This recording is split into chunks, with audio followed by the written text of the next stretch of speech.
Ça, c'était avant la catastrophe. Un coquet bungalow de Terrebonne. Mais depuis 2 étés, la propriété affiche cet air désolé. La cause? Un déversement de mazout en provenance du réservoir du voisin en avril 2018. Elle a coulé pendant l'hiver, elle s'est ramassée jusqu'en dessous de la neige, puis elle s'est ramassée jusqu'à notre maison.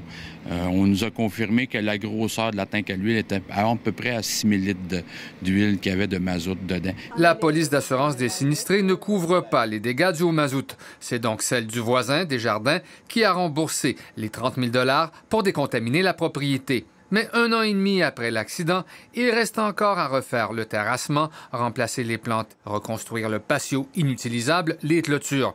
Le couple ne s'entend pas avec Desjardins. 12 000 $ à part les taxes, puis nous, de notre côté, avec l'évaluation qu'ils nous avaient demandé à la soumission, on parle de 27 000. Il y a un écart de quand même de 15 000 $ en tout et partout, c'est quand même. Puis eux, ils nous ont même pas amené une facture, une soumission avec des preuves comme quoi qu'on paye ici, puis on paye ça. Les sinistrés sont dans une zone grise dans laquelle les compagnies d'assurance se renvoient la balle. Malheureusement, nous disent les experts que nous avons consultés, la compagnie du voisin, c'est-à-dire Desjardins, n'a pas engagé sa responsabilité dans les dégâts ici.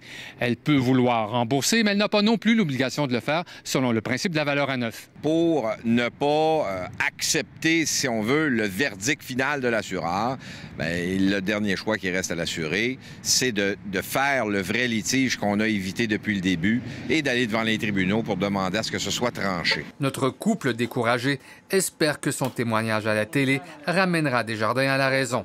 Poursuivre coûterait trop cher. Peut-être que ça va aider d'autres gens qui sont dans notre situation puis que, comme ils ne savent pas où aller. Là. Richard Olivier, TVA Nouvelles, Terrebonne.